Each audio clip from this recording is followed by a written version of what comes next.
Monterrey, Mexico, a city of towering skyscrapers, bustling nightlife, and a rich cultural history, was home to Valeria Martinez, a 23-year-old webcam model who had quickly risen to online fame.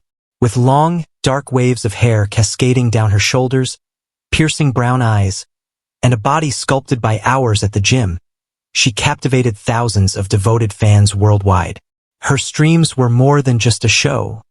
They were an experience. Valeria had perfected the art of seduction, not just with her appearance but with the way she spoke, the way she laughed, and the way she made each viewer feel like they were the only one that mattered. She engaged them with flirtatious banter, whispered secrets through the camera, and kept them coming back for more. Her success translated into financial freedom. Living in a chic, modern apartment in one of Monterrey's more upscale districts, she adorned her space with expensive furniture, designer handbags, and an ever-growing collection of luxury lingerie. Behind the flawless makeup and confident persona, her personal life was far from glamorous. Valeria wasn't always alone in her apartment. Until recently, she had shared it with Daniel Herrera, her 25-year-old boyfriend, an aspiring musician with dreams of making it big. When they first met 2 years ago, their connection had been electric. Daniel had been charming, spontaneous, and passionate about his craft. He played guitar in underground bars, writing songs that he swore would one day make him famous. At first, Daniel had admired Valeria's confidence. He saw her work as empowering, an unconventional but lucrative career choice that allowed her to be independent. She paid for their nights out, took him on vacations, and even helped him rent a recording studio for his music. But as time passed, admiration turned to resentment. Valeria's webcam business flourished while Daniel struggled to book gigs.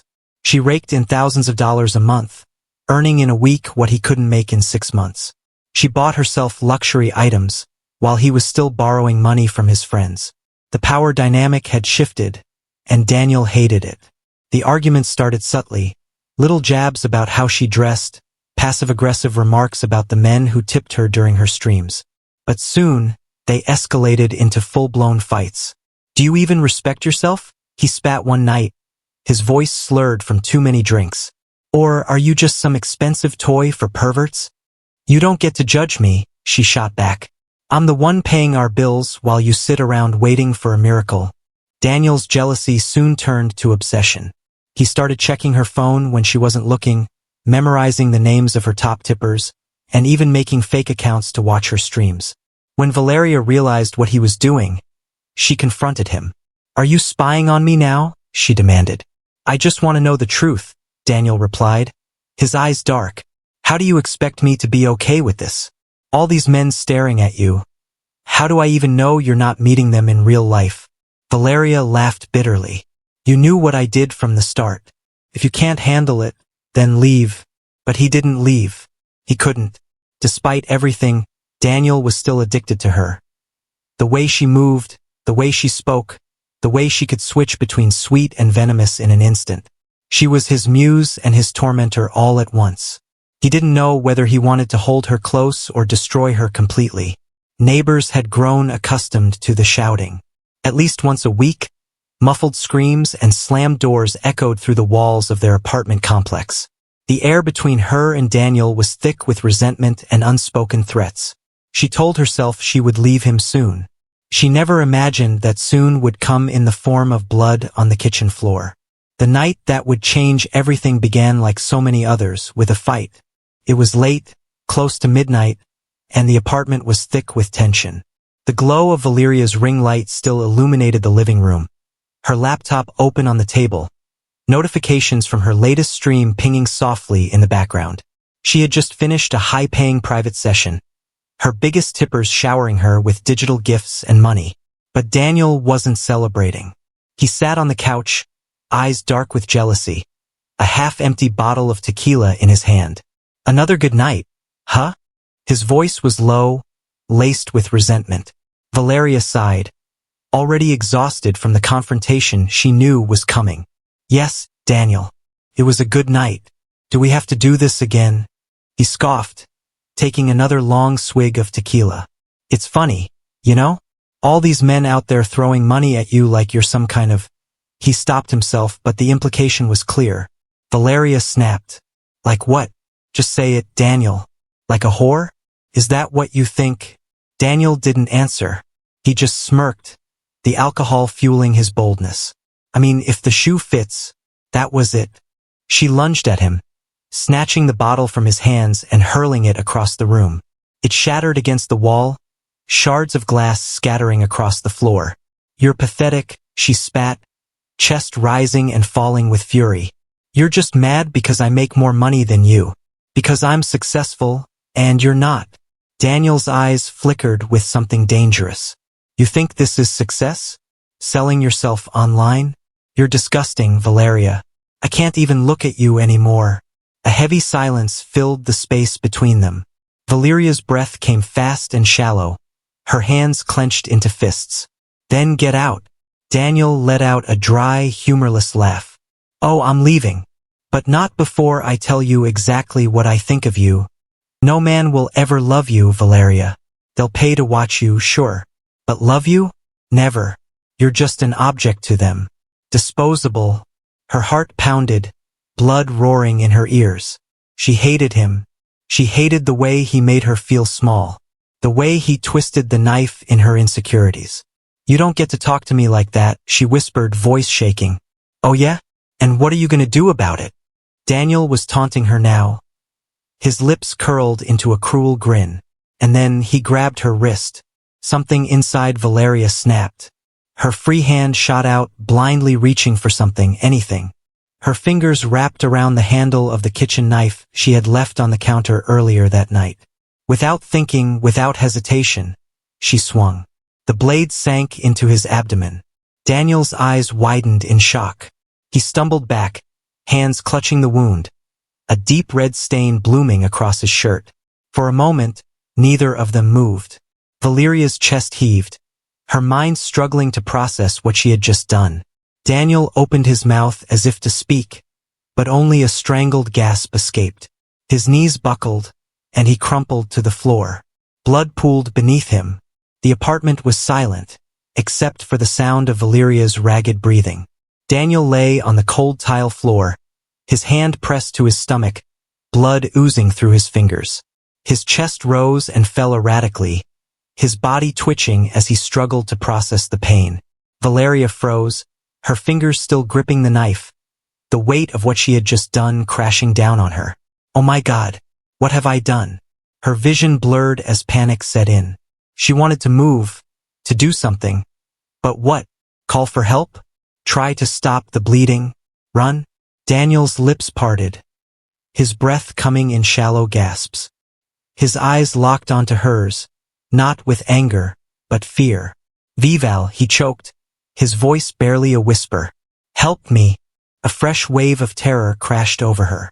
She dropped the knife, the blade clattering against the blood-stained floor. Her hands trembled as she dropped to her knees beside him. I didn't mean to. I swear I didn't mean to, she sobbed, pressing her hands against the wound in a desperate attempt to stop the bleeding.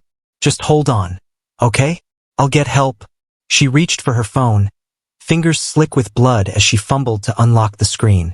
Her mind was screaming at her to dial for an ambulance. But then she hesitated. If she called for help, what would happen to her? The image of flashing police lights filled her mind. The questions, the accusations, the headlines. Webcam model murders boyfriend in jealous rage. She would lose everything. Daniel groaned in pain, his body twitching beneath her touch. His strength was fading fast. Her heart pounded. Her mind raced through every possible scenario. If he survived, he would tell everyone what happened. The police would never believe it was self-defense, not when she was the one holding the knife. Tears streamed down her face as she watched Daniel's eyes flutter, his breathing growing weaker. I'm sorry, she whispered, and then she stood up. She backed away slowly, watching him bleed out on the floor. His fingers twitched once, twice, and then they went still.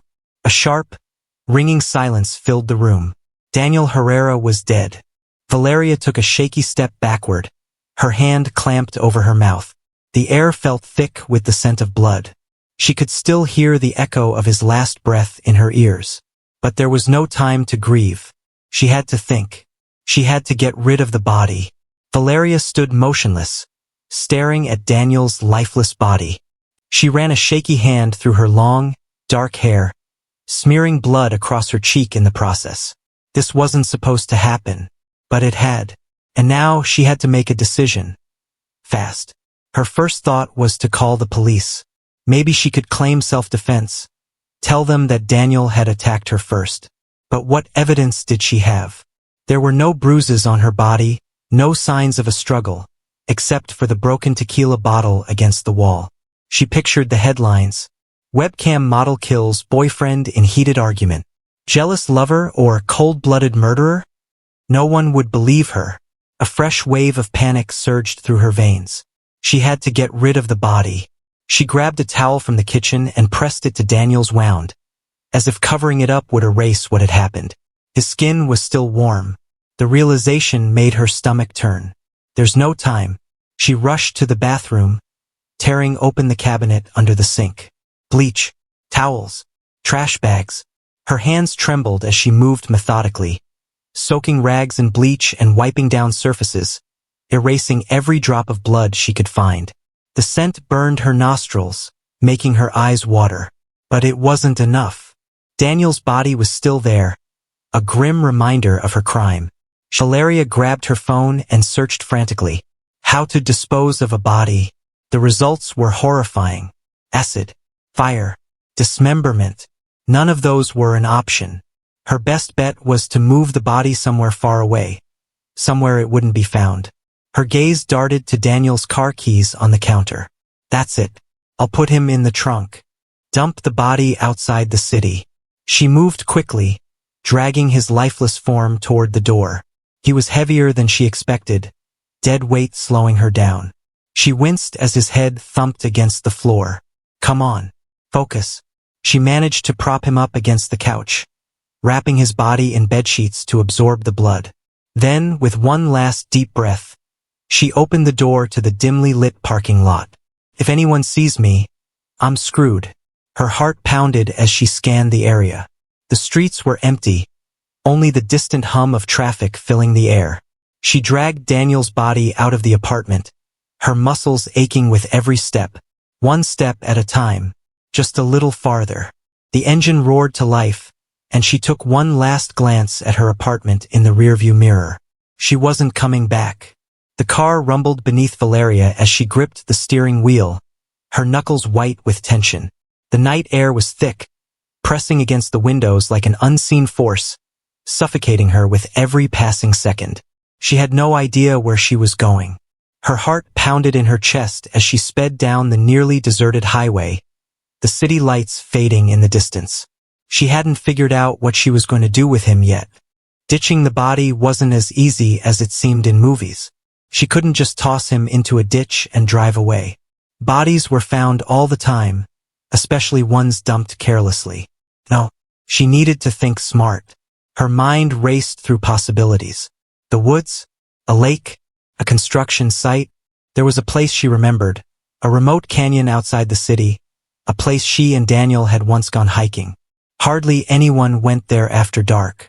It was miles away from civilization, the kind of place where things disappeared.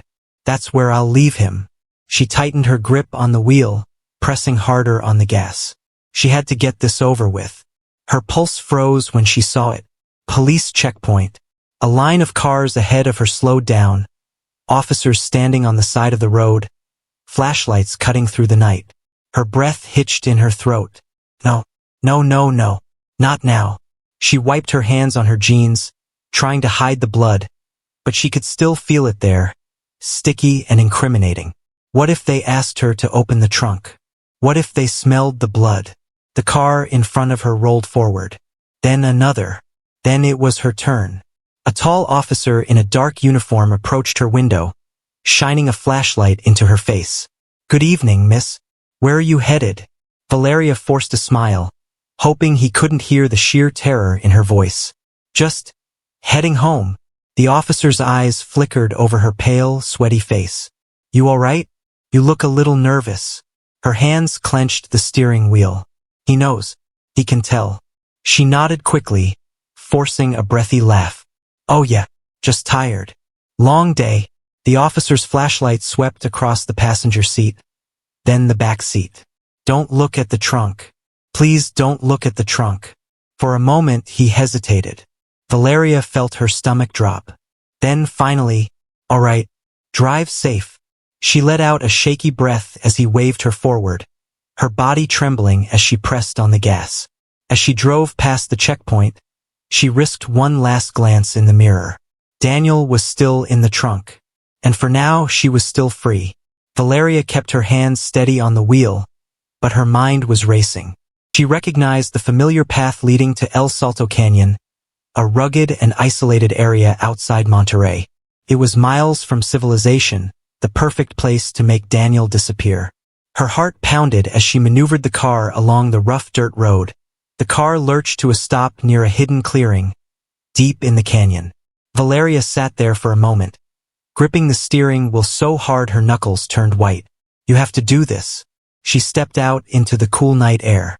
Crickets chirped in the distance, the only sound aside from the rustling trees. The isolation was suffocating. She popped the trunk. The sight of Daniel's body made her stomach twist. His face, once full of life, was now a ghostly pale, his eyes shut forever. This was real. This was happening. With a deep breath, she grabbed his arms and dragged him out. His weight was unbearable, his body limp and heavy.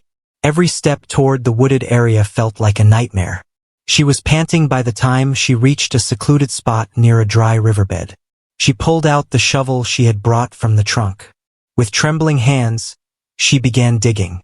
The ground was rough, filled with stones and tangled roots. Sweat dripped from her forehead as she worked furiously, her hands blistering from the effort. After nearly an hour, the hole was deep enough. She turned back to Daniel's lifeless form and whispered, "I'm sorry." Then she rolled him in. With shaking hands, she shoveled dirt over his body, erasing him from sight. The final thud of soil against his chest made her stomach turn. When it was done, she stood there, breathless, staring at the fresh mound of dirt. He was gone. Valeria stumbled back to the car, her mind reeling. Her hands were covered in dirt, her clothes damp with sweat. But she wasn't finished yet. She grabbed a bottle of bleach from the trunk and poured it onto the blood-stained fabric in the car, scrubbing furiously. The smell burned her nose, making her dizzy.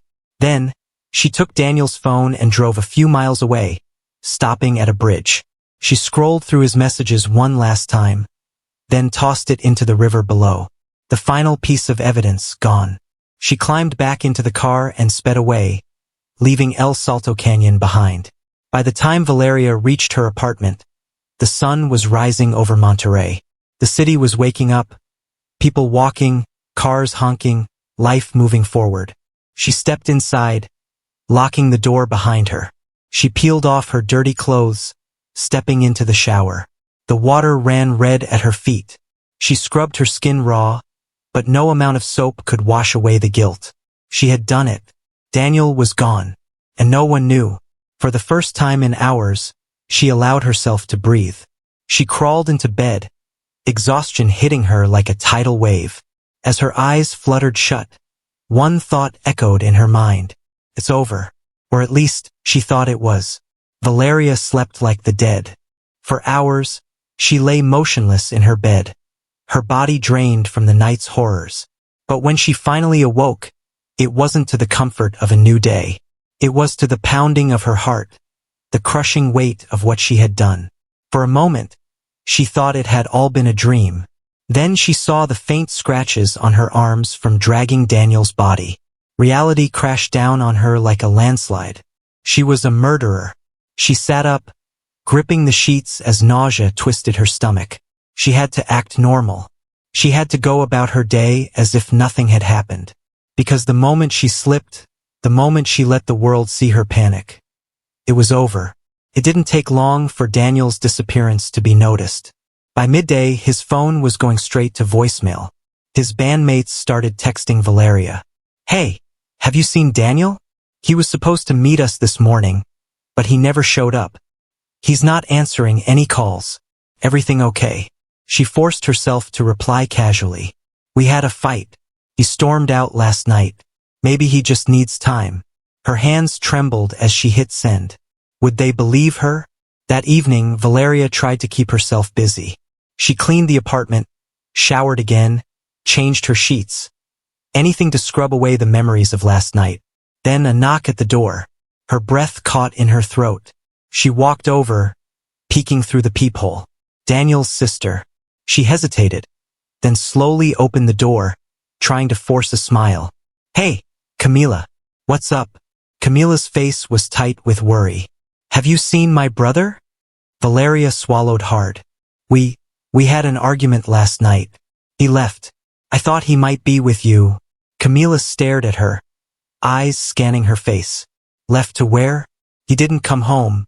Valeria shrugged, keeping her voice steady. I don't know. Maybe he needed space. Camila frowned, stepping closer. Valeria, what really happened? For a split second, Valeria felt her mask crack. Did Camila suspect something? She shook her head, forcing a sigh. I wish I knew. I've been worried too. Camila didn't seem convinced. But after a moment, she nodded. If he calls you, tell him to call me. Please. Of course. Valeria shut the door, pressing her forehead against it as her hands shook violently. She had gotten through the conversation. But this was only the beginning, because soon the police would be involved, and the hunt for Daniel would begin. The morning after Camila's visit, Valeria woke to a buzzing phone. She groggily reached for it, but when she saw the caller ID, Policia de Monterrey, her heart nearly stopped. She forced herself to breathe before answering. Hello. A calm but firm voice responded. Señorita Martinez, this is Officer Ricardo Lopez with the Monterrey Police Department. We received a missing persons report for Daniel Herrera. His family said you were the last person to see him. We'd like you to come in for a few questions. Valeria's stomach twisted. She had prepared for this moment, but not this soon. Still, she couldn't refuse. That would make her look guilty. She kept her tone even. Of course, I'll be there soon. As she hung up, she stared at her reflection in the mirror. Stay calm. Stick to the story. The Monterrey Police Department was buzzing with activity when she arrived. Officers moved in and out of offices, phones rang, and the air was thick with tension.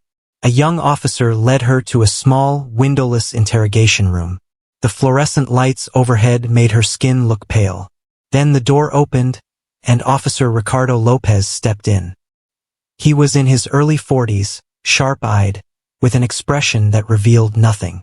He sat across from her, placing a small recorder on the table. Thank you for coming, Señorita Martinez. This is just a routine interview. She forced a nod. Of course. I want to help. Lopez leaned forward. Tell me about the last time you saw Daniel. She had rehearsed this moment all night. We had a fight, she said, her voice carefully measured. He was upset about my job. He left around midnight, and I haven't seen him since. Lopez studied her, his fingers tapping on the table. And you didn't try calling him afterward? She shook her head. I was angry. I thought he needed space. Did Daniel ever mention running away? Maybe going somewhere alone? No, she answered quickly. Then, realizing she sounded too defensive, she softened her tone. I mean, he loved his family. I don't think he'd just disappear. Lopez nodded but didn't look convinced. Then he asked the question she had feared the most. Did the fight ever get physical? Valeria's pulse spiked, but she kept her face neutral. No, never. Lopez scribbled something in his notebook. Then he met her gaze. Where were you between midnight and 4 a.m.? She had anticipated this. At home. Alone. He studied her for a moment. Can anyone confirm that? A trick question. If she said yes, they'd ask for proof. If she said no, she looked suspicious. So she played it safe. No, but I was online for a while before bed. Maybe my internet logs can confirm it. Lopez nodded. We'll check. Her stomach sank. Had she made a mistake? Would the police actually check her digital footprint? After a few more questions, Lopez stood. Thank you for your time, Señorita Martinez. If we need anything else, we'll be in touch. Valeria forced a smile. I hope you find him. As she walked out of the station, her hands were clammy. She had held her ground. She had stuck to her story. But the police were watching her now. And one wrong move could bring everything crashing down. For the next 2 days, Valeria lived in a state of unbearable tension. She hardly ate, barely slept, and avoided her own reflection in the mirror. But the world outside was still moving. Daniel's family was relentless. His mother posted about his disappearance on social media, pleading for anyone with information. His bandmates printed missing person flyers and handed them out across Monterey. And the police weren't backing down. Then her phone rang again. Detective Lopez. She took a deep breath before answering. Hello. His voice was calm but firm. Señorita Martinez, we'd like you to come in again. We have a few follow-up questions. Her blood ran cold. They were on to her. At the police station, Lopez wasted no time. You told us you were online that night, he said, flipping through his notes. We checked your internet logs. There was no activity between midnight and 4 a.m. Valeria's heart pounded. She hadn't anticipated this. She scrambled for an answer. Maybe I fell asleep sooner than I thought. I was drinking wine. I lost track of time. Lopez didn't respond immediately. He just stared, studying her. Another thing, he continued. A neighbor reported hearing shouting from your apartment that night. A woman's voice. A man's voice. And then, nothing. Valeria swallowed. We argued, but Daniel left. Are you sure about that? Her hands clenched under the table. Yes, Lopez sighed, closing his notebook. All right, if you think of anything else, let us know. As Valeria left the station, she felt the walls closing in. They weren't arresting her. Not yet, but they were getting closer. 2 more days passed. Then, everything collapsed. A homeless man, scavenging for food in a garbage pile near the outskirts of the city, made a gruesome discovery. A decomposing body, wrapped in black plastic bags. It didn't take long for authorities to confirm it. Daniel Herrera had been found. The police released a statement. His body showed multiple stab wounds. His fingers were bruised, defensive wounds. He had fought back. Valeria was in the middle of a live stream when her phone lit up with a news alert. Her heart stopped. The headline made her stomach turn. Body of missing musician Daniel Herrera found in Monterey. The chat in her live stream exploded. Valeria, isn't that your ex? Weren't you the last person to see him? WTF is happening? Her vision blurred. She ended the stream immediately. She knew what came next. They were coming for her. At 3 a.m., the police arrived. Valeria had barely slept. When she heard the pounding on her door, she didn't even flinch. She opened it slowly. Lopez stood there, flanked by officers. Señorita Martinez, he said, you are under arrest for the murder of Daniel Herrera. She didn't resist. She didn't cry. She just stared, as the cold metal handcuffs clamped around her wrists. The cameras were already rolling. Journalists swarmed outside as she was escorted into the police car. Flashing lights blinded her. The world now knew the truth. The rising webcam star was a murderer. The trial was a media sensation. Prosecutors painted Valeria as a jealous, rage-driven woman who couldn't handle rejection. They revealed that Daniel had been stabbed 8 times, with the fatal wound piercing his lung. The defense tried to argue self-defense, claiming that Daniel had been abusive and the fight escalated. But the evidence was damning. Daniel's defensive wounds suggested he had been trying to escape. The plastic bags used to wrap his body had been found in Valeria's apartment. A knife matching the wounds was missing from her kitchen. It took the jury less than 4 hours to reach a verdict. Guilty. The judge sentenced her to 35 years in prison. As she was led away in handcuffs, she caught a glimpse of Daniel's family. His mother was sobbing. His sister, Camila, just stared at her with pure hatred. Valeria turned away. This was her new reality. The camera lights had faded. The fame was gone. And all that remained was the darkness of a prison cell.